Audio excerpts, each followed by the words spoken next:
2. We're already recording. Welcome back to the episode of these crazy people that just eat meat and can't stop talking about it. My name is Tom. I've got some of the usual suspects with me. There's Ray and Justin, Bart, Brooke, and Janice, special guest Janice. Janice isn't quite up to usual suspect yet. She'll get there, though. She'll get there.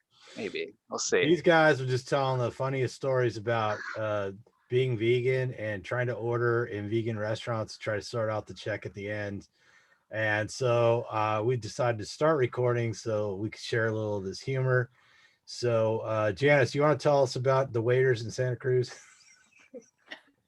Now we're attacking entire cities. We're just jumping right from there. I just want to go back to Santa Cruz, but yeah, it's like notorious. The service is incredibly bad no matter where you go. And I do attribute it to a large vegetarian vegan population. So yeah, people come over and they go, "Hey, did you want to order?" And then when you check out at the grocery store, "Oh, did you want to bag it all with that?"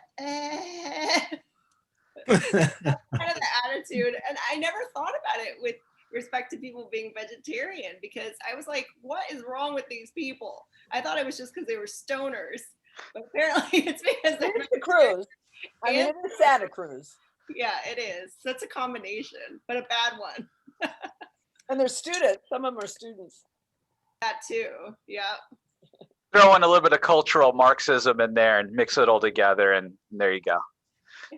So Justin, what was the story you were telling us about going to some restaurant and trying to so just for those who are like, oh, you were never vegan, you never did plant-based, you're lying and all that stuff.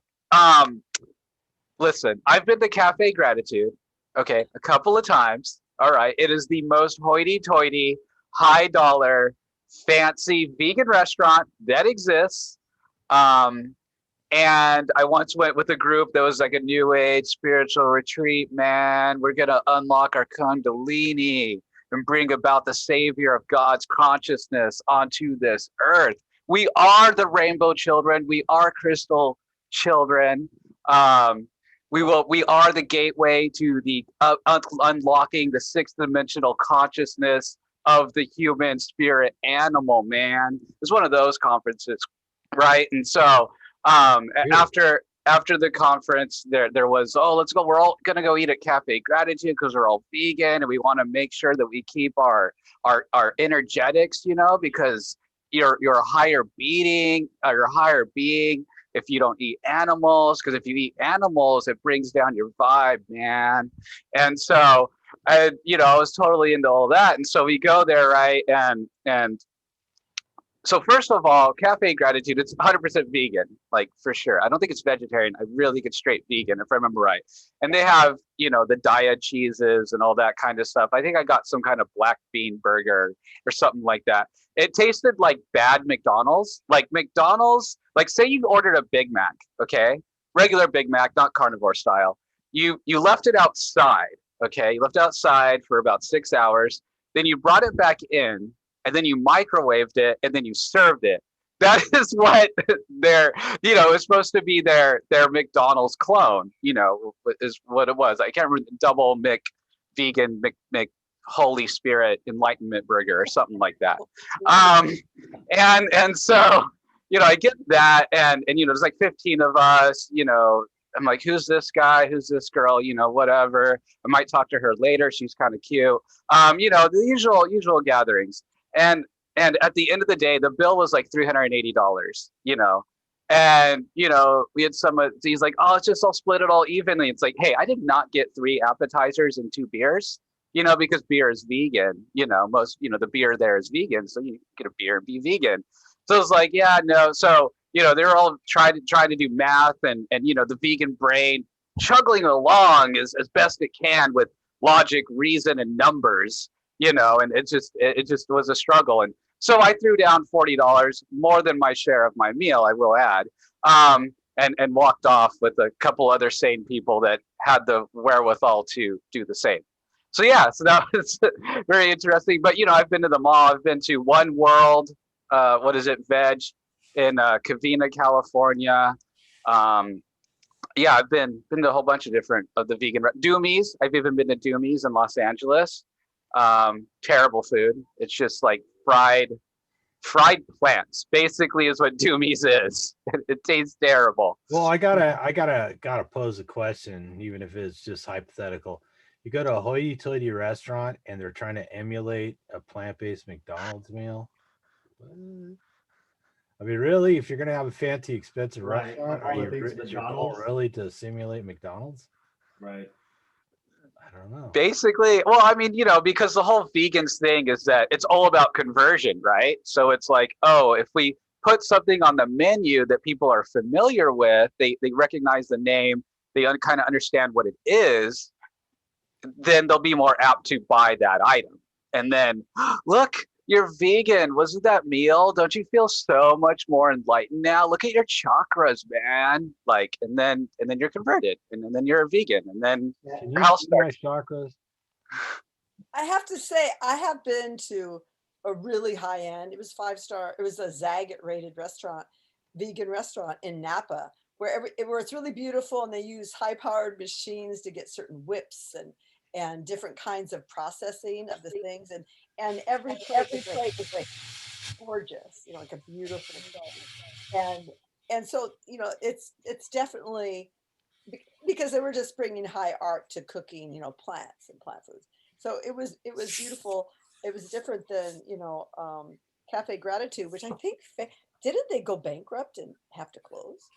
Cafe Gratitude? I don't know. I could look it up, see if they're still around. I mean, hopefully they're bankrupt. Yeah, I thought they did. Dang. But I mean, So, Brooke, when they process these plants, did they take the phytic acid out? it was all on taste and beauty. Oh, so they didn't remove the oxalates either.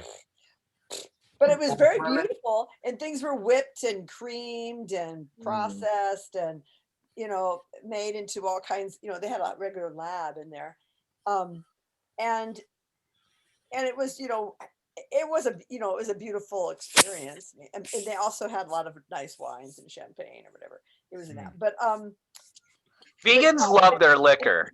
Just Sorry. say it. Vegans love their liquor. Just say it. Well, doesn't everybody? Some of the most ones that can drink it down are vegans or vegetarians. They just seem to really get down on some alcohol. That's all I'm throwing out there. Yeah, they should have the Bloody Marys that have the bacon and sausages in there. for the I keep getting these ads for Evan Williams, and there's a water glass full of bacon next to it. It keeps popping up on, I think, Instagram. Cracks me up. There's bourbon and bacon. It's like, what are they really inside my head somehow? Is that what's going on? There's here? a drink at at a place, the Fern Bar, a local place in Sebastopol that has that's bourbon and bacon. I think it was called, and there's a couple drinks. There's another one called Grandpa's Coffee, and it's some kind of like coffee cocktail with bacon in it. Smoky bacon, and I think it also has bourbon. Breakfast cocktail, no doubt. You should do a special report from that bar and try it, Brooke. A special video. Yeah, if we ever get to open again, if this county ever opens again. Ever. It's all right. Cafe Gratitude is still open. We can go now, Brooke, if you want. They close at 8. Is it open? They're still there. Maybe that's the original one. Maybe because they had a bunch of branches that I know that they closed. Like the one in San Francisco closed. So maybe they had to go to the original. Well, let's get on to the original subject. That was a nice little side shot there, picking on vegans and vegans. I know, we're like herding cats. Yes. All right, Keith. Tom, why do you invite me to these things? Who the fuck are these people? Talking about vegans. We want to talk about how we think carnivores are actually the new environmentalists. I know that sounds shocking to a lot of people because cows are supposed to be bad for the environment. Eating meat's supposed to be bad for the environment. But I think we've all found evidence to the contrary, haven't we? So Bart, since you've been forced into silence without any real vegan jokes to make over there, what have you noticed about carnivores that makes them strong environmentalists?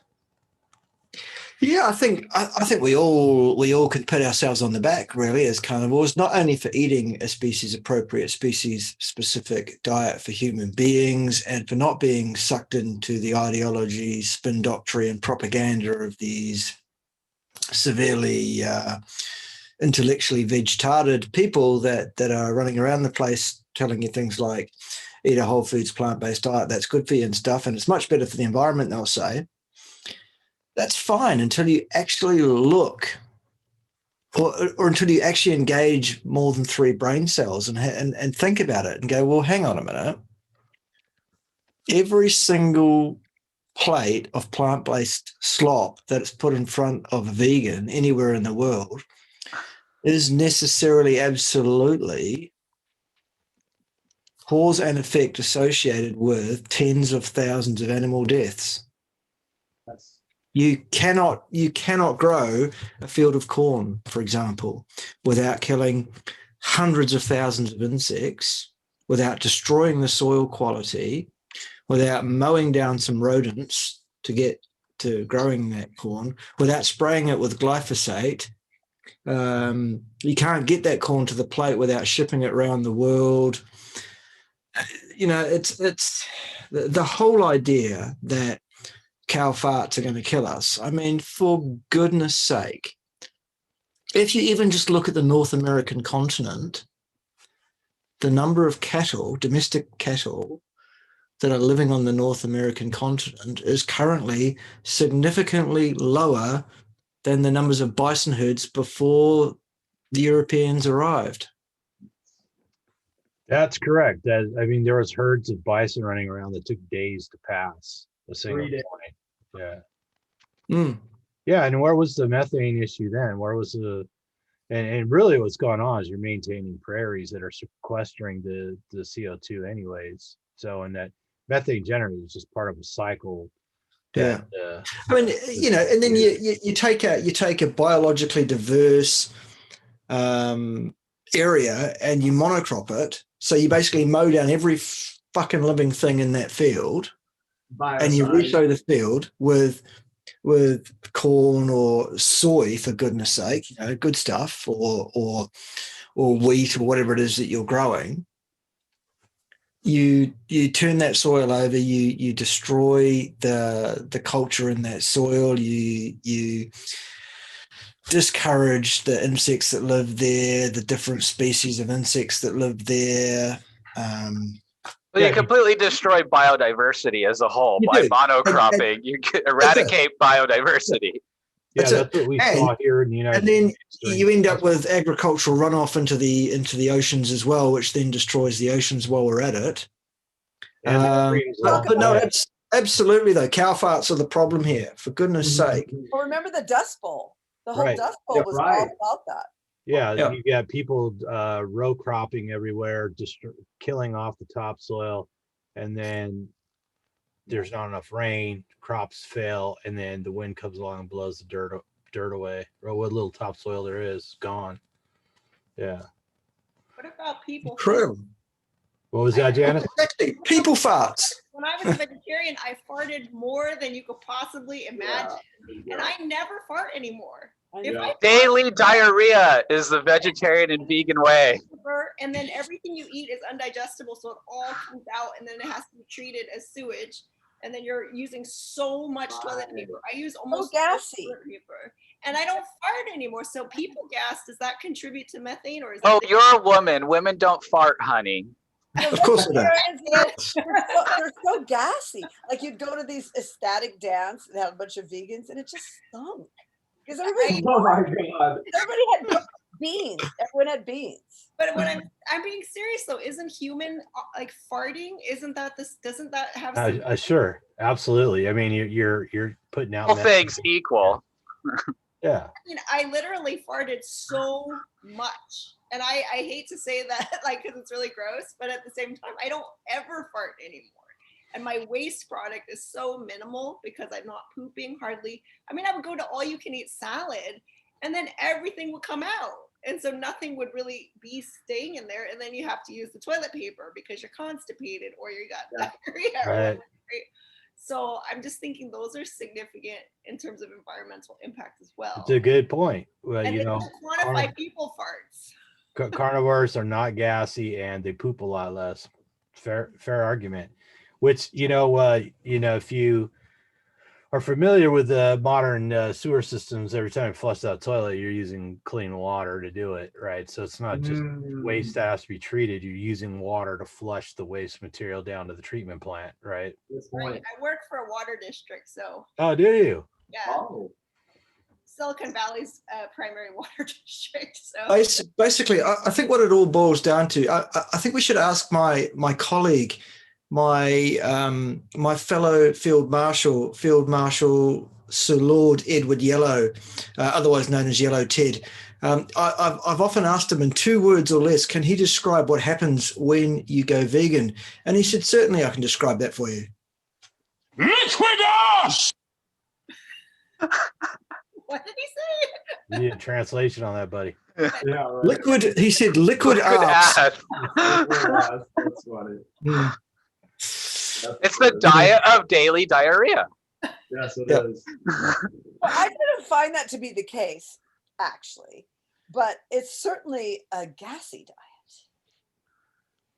You weren't doing it right. Only if you have daily diarrhea are you truly being a good vegan. That's the only way. It as a vegetarian. Strangely, despite all the fiber I took in, I was always constipated. So I don't know.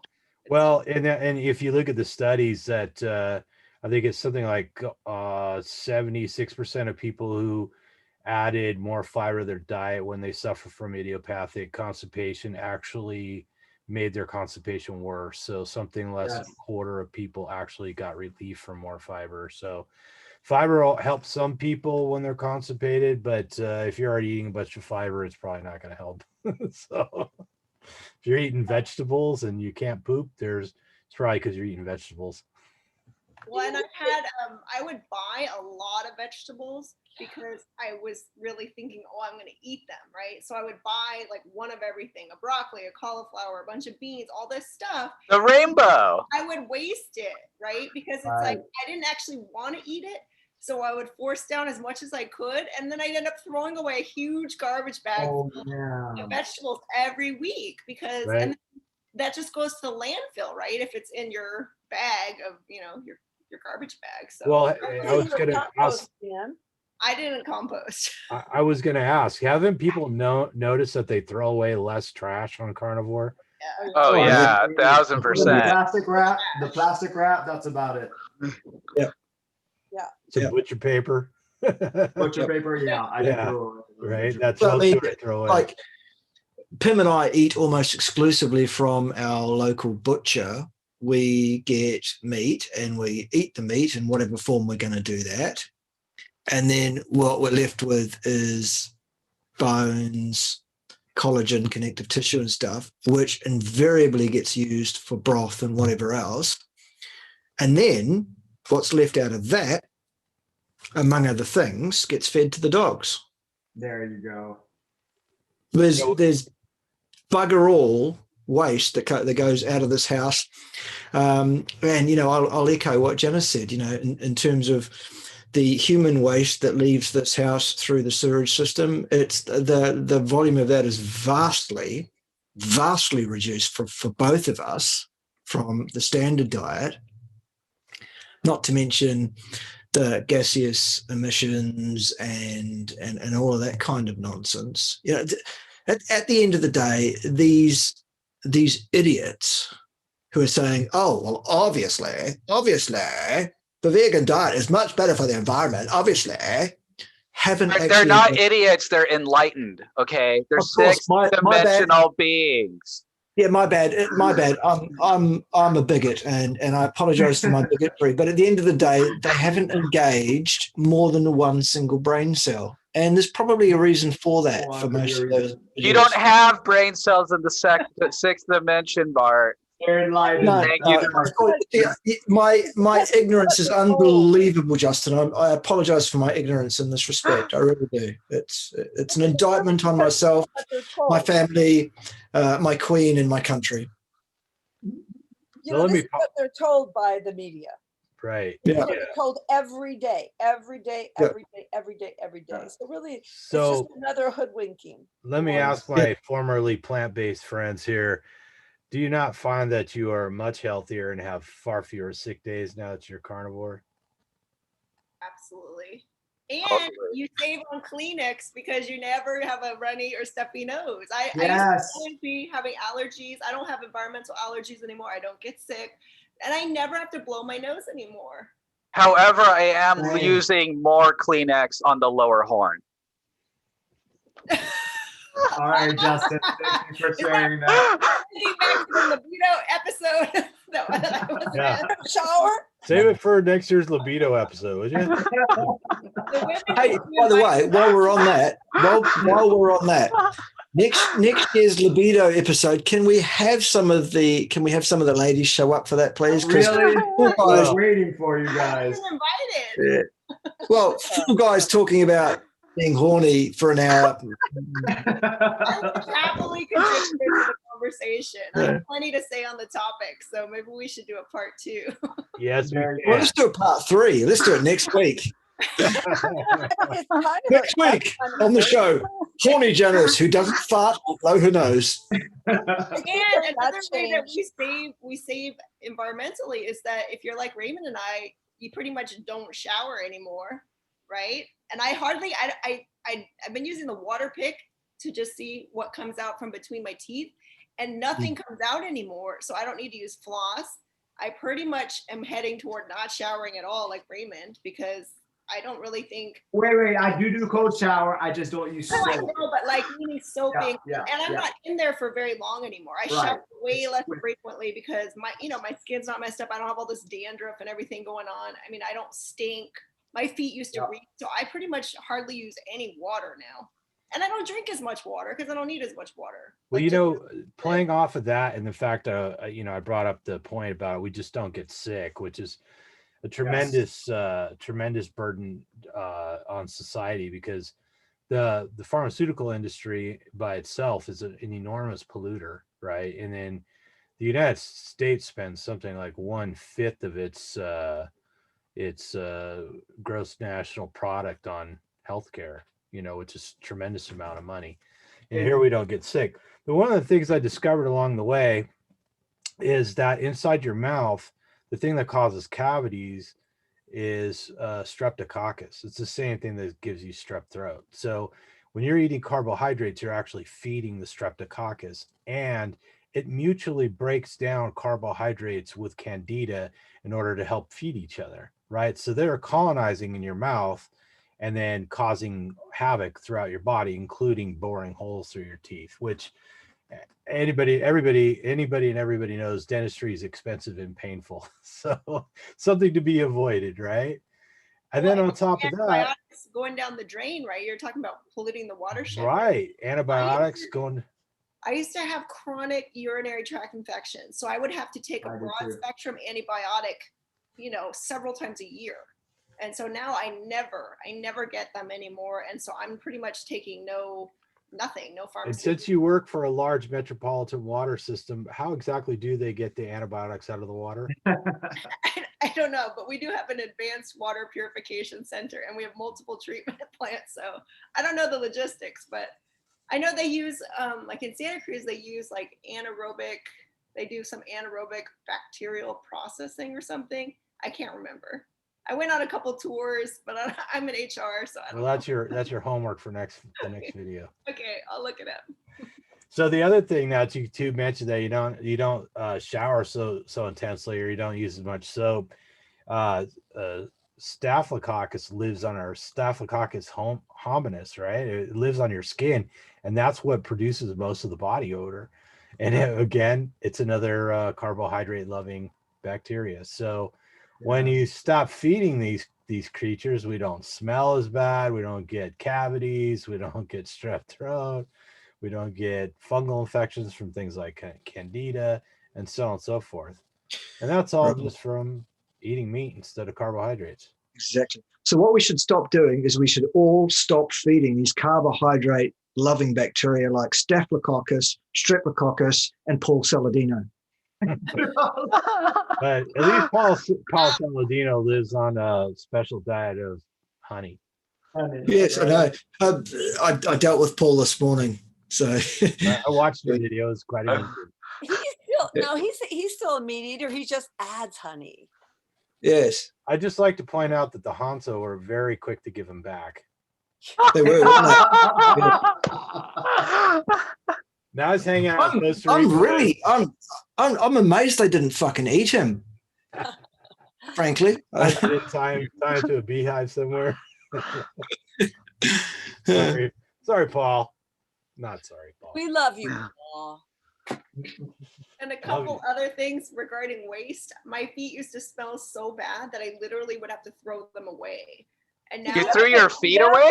The shoes. my shoes. Sorry, my shoes. Janice, was that candida? Did you have a lot of candida? I did a lot of candida. I had like chronic yeast infections and like fungus all over my body, and my feet reeked. Like I literally would wear a pair of dress shoes and I'd have to just throw them away because they would stink. I'd go to the office and people could smell my feet. So I relate. Not to be TMI, but for feminine issues, I actually my cycle is like way shorter now and just like quick, and so I'm using less feminine products as well. Yeah, interesting. Quite nice. Yeah, that's a good point. That's a new tidbit. I'm wondering if all that cystitis was really oxalates hurting you. Yeah. You know, all that urinary tract, pain, because sometimes it feels like a urinary tract infection. Yeah, vulvodynia is a real common problem for people with oxalate accumulation or women with oxalate accumulation. Yeah. There's a whole society based on the Vulvodynia Society, right? They do research on that. That's sort of what brought oxalates up, kind of currently to the notice is that work, that society. Interesting. Well, I'm going to share a little. Go ahead, Dre. Our footprint is a lot less. At least I noticed as a carnivore, I was very wasteful before. Now, not only that, I want to add on the mental aspect of it too. So I was a total consumer. I always needed to consume something, whether it's buying stuff, buying junk, just something to satisfy me. Going to the movies and all that. Now I am very just content. To sit around in your underwear. Next to nothing. Yeah, just sitting in my underwear. That's right. I have pajamas. Thank you. I have pajamas. Because you're cold, because you're fasting. That's it. That's So right. you stole your wife's pajamas. Yeah. I understand. Oh, that's the other thing about fasting. I mean, my God. I mean, I hardly eat. So. That's true. When you're fasting, you don't really eat. So you're not really consuming anything. Yeah, I'm not consuming anything. So my footprint is like at least the first 6 months of the year, every other day is 0. So you can't. And you don't have to be part of the whole shipping thing, because if you live in an area that has ranches, you could just buy a side of beef, and be kind of have a quarter cow, a half cow, an entire cow. Right. Yeah, and then have your chickens, and you're kind of done. Maybe you don't have to buy. You're not buying all these supplements and nuts from the rainforest and special fruits and blah blah blah. Speaking of which, we just got another batch of, I think, 12 chickens, little chicks. So we're raising it. So it gets you to be interested also in the life cycle. Not that I'm looking forward to killing them a year from now, but it's just because you don't like chicken that much. That's the only reason you're not that excited. When you get your first 13 head of cattle, you'll be a little more excited. You're right. You're right. These aren't egg. These aren't layers. These are for meat. Both. We got both, half. What are they? What kind? I don't know. My wife got them. All I know is I've got little chirping chicks upstairs right now. They're just like in a big tub. So yeah, exactly. Should have brought them on camera, man. They are cute. Yeah. Peep, peep. Well, as a vegetarian, I used to eat a lot of like ready-made foods. I ate Trader Joe's is like frozen burritos and frozen pizzas and my God, I used to eat that all. Amy's frozen pizzas, yeah. Amy's, and everything is a box and a plastic wrap and a piece of cardboard. Yes. Oh my God, Pim is cooking lamb right now. Oh, I yeah. can smell it. Oh, Sweet. yes. I think that Lamb. and even a bigger danger is not like a vegan diet, because the thing about a vegan diet is that you get in there and then you got to wreck your whole metabolism and then you get out. But sort of a plant-based diet, which I was on, which you would eat some animal foods, and I was into Western A prices, eating good fats, but you would just eat so little bit. And so for decades you would have this really low protein diet that actually after a while wrecks your teeth, wrecks your bones, because you're just not getting enough protein. And I never ate red meat, hardly ever. I would have a little chicken or a little fish. Well, that's just not going to do it. Well, let's get into regenerative agriculture. Well, save the Savory Institute. I got this. My girlfriend went over and picked up some eggs at Sprouts, and inside the egg container, there's a little tiny chicken newspaper. So, in the little Chickens. chicken newspaper, Those are good eggs. Those Vital Times. Yeah, so they show about a little bit about the chickens and how they actually get to walk around in the in the open, and they name their chickens, and they have a good life. They get to root around and eat bugs and all that stuff. So this type of regenerative agricultural food is readily available now. It's not like some mythological thing that's hard to get, or if you live in the middle of a city and you don't live close to a farmer, you could still get stuff, right? And you mentioned Alan Savory. I just happened to have his website up and the fat content sucks, but I mean, there is Butcher Box and a few other companies popping up as well. So, and we know it's pricey, but. And speaking of fat, I'd like to point out that, everybody, you hear people sort of criticizing modern cattle. It's like, oh, they're so much fatter. Cows don't naturally get that fat. But anybody who goes to the butcher knows that the butcher stand, they're cutting all the fat off the outside anyways. So they fatten up cattle to get the meat more marbled, and they just cut the fat off. So if you want to eat fattier grass-fed meat that maybe isn't quite as marbled, just ask them to not cut the fat off the outside. That simple. And this is Alan Savory's site. It's savory.global. And then this one is Peter Ballasted's, I believe, grass-based health at blogspot.com. You guys know who Peter Ballasted is? The Ruminati. Ruminati. Right. And then this is a local place that me and Justin and Charmaine we're gonna hopefully get to soon. It's called 5 Bar Beef. Ooh, that looks fun. Yeah, so it's right here. It's somewhere. I think it's somewhere over by Irvine. Yeah, over by Irvine. It's not far. It's like maybe 20 miles or so for me and Justin. So these places are around. There's totally looks like our hills, doesn't it, Justin? Yeah. Yeah. So anyways, what happens is when you put the animals on the land, and more what they do is they rotate the cattle from one paddock or pasture to another. And then there's also hogs, chickens, turkeys, guinea fowl, and wild animals that rotate through there. And then you're able to rotate the animals through there much faster since there's a good mix. The birds keep the parasite load down for the cattle, so they actually go along and pick all the worms and stuff out of the cattle feces.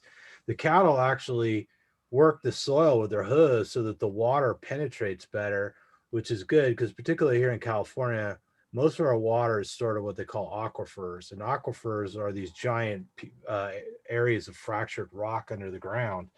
So what happens is people pump the water out and the water table goes down. And if you don't have pasture land, if you just have desert or whatever, developed areas, the water runs off and doesn't get filtered through the ground back into the aquifers. And monocropping leads to desertification. Right. Monocropping kills soil. In fact, monocropping is the reason why we had most of the wars in the past. Even the Romans, they would move on from place to place once the soil was depleted. They'd row crop it till all the nutrients were gone and the soil was dead. And then they would have to take on literally still greener pastures so that they could keep crops going. But if you put the cattle on the land, the hogs on the land, the coyotes on the land, the chickens, the turkeys, the guinea fowl, all those other animals that follow them around, the raccoons and the possums and everything, you get a healthy soil that lasts forever. And those prairie grasses have enormous root systems that can be 6, 7, 8 feet deep. And all that is made from CO2 that it sucks out of the air. So these plants that they encourage to be healthy actually scrub the CO2 out of the air that everybody's so worried about. So all the people out there screaming about greenhouse gases, well, the best way to do it is to put the animals on the land and have healthy plants and restore that natural cycle. And you take them away, you get deserts. People don't know this, but there used to be giant lake systems between California and Nevada and Utah and Arizona. You can see the basins out there, but within just a period of time that photography has been developed, those giant lake systems have disappeared. We all know lots of the bison got wiped out when trains and high-powered rifles came along, and that really changed the landscape because areas that are dependent on seasonal rain really are dependent on the animals to move the water around. So Absolutely. we put them back on the land, we restore the prairies, and we put things back the way they were. We take the CO2 out of the air and we make beef out of it. And what an amazing biohack it is to have ranchers. So, we don't have to go out and hunt. Ranchers are growing this, have this relationship with this animal, that they tend to the animal. They let them have a life, which normally out in the wilds, if they weren't being tended to, they would be dying while they're, while they're baby animals, while they're calves. Right. And so it's this incredible biohack that we have going, whether it be ranchers or dairymen or shepherds, that it's so great that we have this relationship with them. And say with chickens, there wouldn't even be that many chickens. Everyone loves the plump and flightless bird, and they just get decimated by every varmint. In fact, I have to put mine in pretty soon. So yeah, it's just amazing.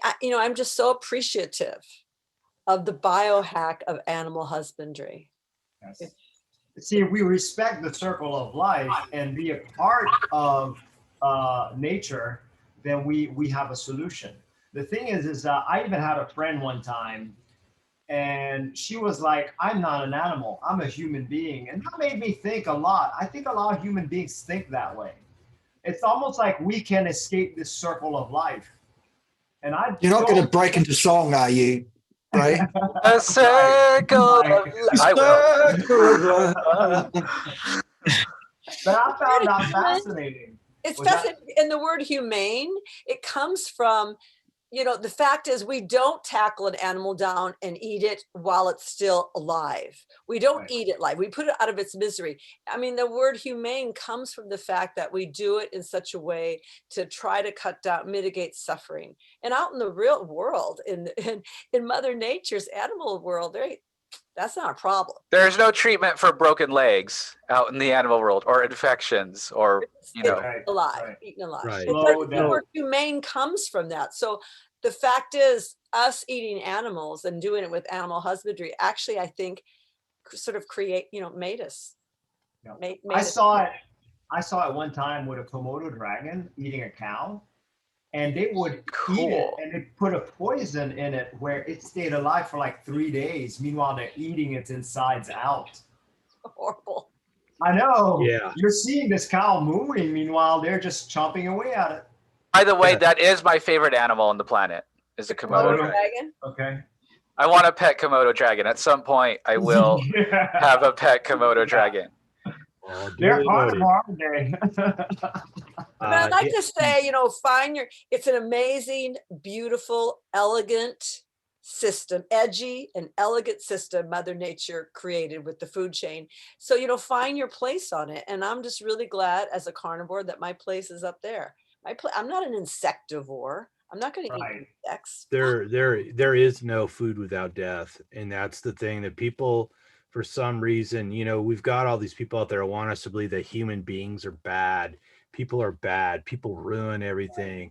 And that, you know, somehow we're going to raise our vibration or become holier if we don't eat animals. But the thing is, we evolved over the last 3.7 million years eating animals. That's how it's always been. And to try and deny our biology and the history, it's like, well, of course, we see these examples now. People are always wanting to erase history, rewrite history, hide history. The ugly, if they perceive it as being ugly, they want it to go away. You know, and I think that speaks a lot to a lot of people just don't want to be honest about who we are, or what we are, how we got here. And that's the real tragedy, because like Brooke said, the whole thing about being humane is we can have these animals. Most ranchers take care of them. These crazy people that raise these vital chickens, they love these chickens. These chickens have a great life. They don't have to worry about predators coming in and breaking their necks and destroying them. And like you said, like, you know, God forbid you get attacked by a bear, because a bear doesn't really bother to kill you before he eats you. It just starts eating you, you know? And we see this all the time. You see pictures of lions chomping away on, they usually try and kill animals, but the really big ones, they just start eating them while they're alive. Even eagles will rip the meat, rip the flesh off the back of small animals while they're running around. So you see baby deer running for their dear lives while eagles are just stripping them down to the bone as they run and cry. You know, that's nature. That's not human. That's not humane, right? Right. Tom, we were all joking at the beginning about the vegetarians and the vegans, but I was one of them. I lived in Santa Cruz. I went to yoga classes. I was vegetarian. I ate at Cafe Gratitude and Dharma's. And I thought, I believed in nonviolence and that I was increasing my vibration. Like I bought all of that. It was like a slow indoctrination. And I just thought, and it took, you know, a decade of my health declining and really not noticing it. I never connected it to being a vegetarian, right? But guess what? When I started eating meat again, I felt better within hours. Like I felt like my brain like rebooted, and I was like, I felt energy again. And it had been like, you know, 10 years since I felt like that. So I didn't remember what it was like to feel like that. And so then I first had chicken thighs, and then I went, you know, to the store and I bought some pot roast, and then I went back in, and the store is called New Leaf in Santa Cruz, right? And they have a little hot bar. And I would go in, right? And they always have vegetarian stuff, and then they have meat. And I would go in and I would be all like eating the vegetarian stuff and then like gazing longingly at like the meat, right? So when I went in to get the pot roast at New Leaf, I went out and ate it in the parking lot out of the box like this. Oh my God. And I bought more because I was like, so the chicken was good, but when I ate the beef, I felt like it was just like, oh, like I felt so incredible, and my energy just was like, bam, you know. And it wasn't that, it didn't take me long to just, and then I started just eating all kinds of meat. And this is before carnivore. I was still eating, you know, vegetables or whatever, and trying to eat a balanced diet, still high fiber. But I'm just saying that it's like, the sad part is that people, they can't see beyond that, right? And I couldn't see. I was reading all the books, you know, Deepak Chopra and like tons of like yogis. Like I read all that stuff, and I was deep into it. Like I did teach yoga, and I wanted to be that, you know, that embodiment of what that paradigm is. And so to then become like now I'm only eating ribeye, and I only believe in like the fattiest, like most luxurious, you know, Costco ribeye prime. And it's like, I think it's sad that, as Brooke was saying, everyone is getting brainwashed into plant-based. I mean, you see it everywhere, right? Kim Kardashian's plant-based. We all bought into it to one degree or another, 100%. No. I just have to mute Bart for a little bit here. We told it was healthier. We told it was healthier. I mean, I didn't do that for any kind of moral reason. It was a moral reason for me. I really wanted to be the healthiest. And for some reason, I don't know why it took me so long. I never really read the actual nutrition tables to see, well, that's not healthier. Yeah, we're all been the victims of bad information, and I mean I lived in California my whole life, and it wasn't that long ago. I was eating basmati rice and baby spinach and quinoa, or I like to rebel on that and call it quinoa now because quinoa makes no fucking sense. I know, right? You uncultured swine. In my circles, that would get you stabbed. All right, just letting you know. I still have the burlap rice bags. The basmati bag with the zipper on it, and the handles. Yeah. And I literally, I've been to the store and use those as grocery bags because we can't have plastic here because we live in Californication. But as people ask me, "Oh, did you make those? Those are really clever." I'm like, it's a rice bag, people. You got it on the shelf right over there. What the hell? And there was virtue in eating brown rice. The virtue is cleansing your colon, maybe. But that's about it. All right, you ready for two quick stories? All right. I think I've already proven that I'm basically a hippie that eats meat at this point. I mean, my dad, he grew up in the 60s, had long hair, like all that stuff. I grew up with like a hippie dad, all about the mountains. I absolutely love hiking. I love nature. And I think many of us, we all go out in nature. I know Bart kayaks, Brooke loves to hike, Tom loves to go out and bring back a boar or something. Raymond, I don't know. Is it too weird? What environment do you like? I know you love nature, but you're in Atlanta, and I don't know the terrain there. So sorry. But anyway, he likes Orange Theory and jiu-jitsu. Yeah. So I really, really do love to work outdoors, and so there's a local park, very like a small state park nearby, and I hike there at least about once a week. And I went with some friends, and I was coming back, and there was a trash can, right, that was half full, but surrounding the entire trash can was like from this fast food place, just fast food containers, literally surrounding the trash can. I was like, how, why not inside? Was there a big windstorm that I didn't know about? Like, what happened here? What's the story? And that stuff legitimately upsets me. So I start picking up the trash, and I put the trash in the trash can. And it's like, damn it, I'm the carnivore here, and here I am picking up waste from non-carnivores and putting it in the trash can. And when you were vegan, you wouldn't have had the energy. Right, exactly. Maybe that was it. Yeah, exactly. You don't have the energy when you're more vegan and plant-based. And then that same day, I believe, or maybe it was the next day, I go to a place nearby called Mother's Market. It's a hoity-toity market, organic, gluten-free, and everything, right? He was texting me or calling you. Did you call me while you were in the parking lot? Yes, I did. And so I see this guy, and he's walking to his car, and he has, I know this because I used to drink them. Raise your hand if you ever did your super enlightened, what's the grass? That grass juice that's straight? Wheatgrass juice. Yeah, the wheatgrass juice, right? The wheatgrass shot. So he comes out with this little wheatgrass shot, and it's like $10 an ounce or whatever it is, right? And so he comes out with this wheatgrass shot. He downs it. The look on his face looks like he was about to puke. He then rummages through his car, gets a sweet tea to wash the flavor down, which I don't blame him. But even if you believe in the wheatgrass juice, I don't think use as directed is wash it down with sweet tea. That just seems kind of counterproductive to me. But then he grabs, so now he has an empty plastic bottle of the sweet tea, the empty faux plastic or whatever it is from the cup, and some other stuff. And he's in the parking lot, and there's like this little tree. He throws his trash just in the parking lot. I shit you not.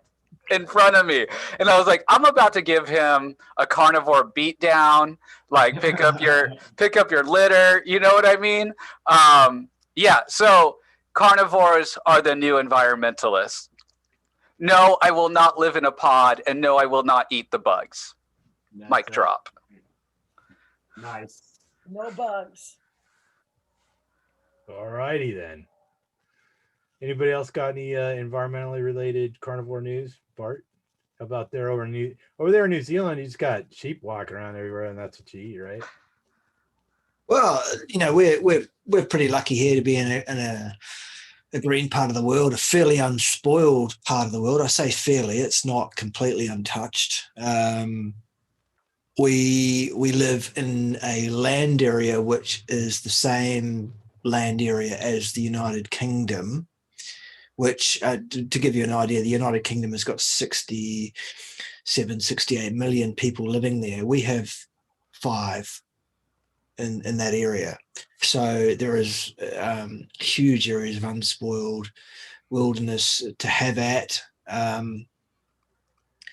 There is rubbish and junk and food wrappings mostly and crap left around the place, and McDonald's and KFC packages and stuff in populated areas. Absolutely pisses me off no end. Can you get fried lamb at the KFC there? Just a question. No, but luckily I'm going to get some lamb very soon. I can as I said before, it's happening. The lamb is happening. Thank you very much for Pim, and thank you very much for those lambs who have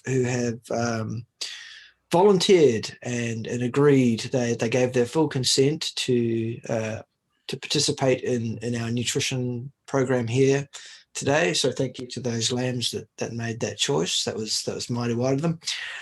I really want to circle back to CO2 just briefly before we finish off. Let me be really, really clear on this. Carbon dioxide gas does not cause climate change. End of discussion. There is no evidence that it does. Either, is it? It is not a pollutant. It does not cause climate change. It is absolutely, fundamentally, without any backing in actual empirical science of any kind. It is an ideology put forward by a bunch of pseudoscientists who have claimed a niche for themselves, made a living for themselves in promoting such ridiculous nonsense. But anyway, that aside, the single largest cause, if you like, of the release of carbon dioxide gas on this planet is transportation. The vast majority of that is food in the form of plant material to feed human beings, mostly around the world. Yeah. It's, there is just absolutely no argument that can support the idea that a plant-based vegetarian or vegan diet is better for the environment in any way, shape, or form. Right. Anyone that wants to say otherwise is cherry picking, is ignoring the empirical evidence in front of them to suit an ideology. Yeah, and even just to produce the fertilizer for almost all of these crops, they use the Haber process, right? And so they have giant factories sucking nitrogen out of the air. Yep. These factories take a tremendous amount of energy to take nitrogen out of the air and turn it into liquid nitrogen, and then use liquid nitrogen on the crop. With the caveat that carbon dioxide is not a problem, doesn't cause climate change, is not a pollutant, is not of concern anyway. Let's just for fun, just imagine it really was. If it was, which it isn't, then the worst contributor to the problem here is the transportation of food around the world, most of which we all know is plant-based around the world. And the majority of it goes in the trash. Like a third of it never even heads to market or something like that because it's not good. Right, about 50% almost. Mm-hmm. And turns into methane, if I'm not mistaken. Yeah, and it all breaks down into methane. I remember science that we breathed in oxygen and breathed out carbon dioxide, and plants breathe in carbon dioxide and breathe out oxygen. So it was like, I think you've had a bit too much to think, Brooke. That's wrong think right there. Yeah. We have to put you down. I mean, that's what they taught us, right? That there was this nice system that's how the world, that's how the planet works. So it's like wackadoo now. Yep. That pea protein is going to save the world. Right. Yeah. Oh, don't get me started on starting my mornings with my pea protein shakes. What about your superfoods? I had a bunch of like acai and like. Yeah, I sold acai. They're all from like the tropical forest, you know. So they had to bring them from somewhere, right? I ate all of those superfoods and supplements, you know. The cheese, the flax. Not to mention, California is in a drought because we love to grow almonds. Yeah. Right. Yeah, we produce a lot of almonds in California. A lot of water is diverted. Almonds in particular take a tremendous amount of water to grow, and everybody's almond crazy. And you go to the store now, and half the milk on the shelf is almond milk. Well, a quarter of it's oat milk now. I'm not really sure how they convince anybody that you get milk. How do you milk an almond exactly? How does an almond get milked? Very, very small fingers, apparently. I'm just guessing. I don't know. Haven't seen it actually tried yet. Yeah, just blended up nuts and blended up oats. It's like, and you know, and you know what? It's not even that almond milk. It's not even very many almonds in there. You know, even if that's really what you're doing. I mean, there's hardly any almonds in there. Mostly water. Yeah, I noticed it's like a lot of water. A lot of it has corn syrup in it, stuff like that, sweetened. Yeah. And then oat milk is like. I guess, no, for me, at the end of the day, all I can say, Tom, is to all of those people out there who are virtue signaling turds, instead of opening your mouth and regurgitating what some high priest of the Church of Anorexia Vegana had to say to you, actually engage your God-given brain cells, think about what you're saying, and go and check it out for yourself. Have a look at the empirical evidence and see if it stacks up. Because I'll tell you what, it doesn't. There is no way to support your argument in fact or empirics at all. It's all ideology. It's all nonsense. None of it washes. And most of it's really emotionally based. That's the thing about veganism, is just other people trying to turn their feelings into your ethics. You know, it's not really. And then they latch onto these tiny sort of pseudoscience concepts.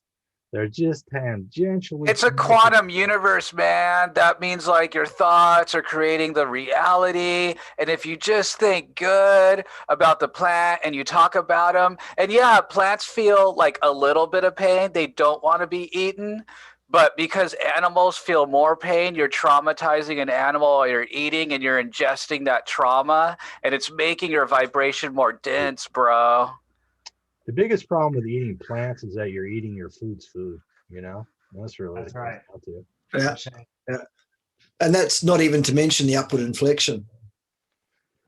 Right. Oh, Brooke, did you save the chickens from the coyotes? Yeah, so you know so this time of day, you know, in the early evening, they let themselves in to roost, and then I just have to go close up their door and lock it. Very nice. Or or someone will eat them.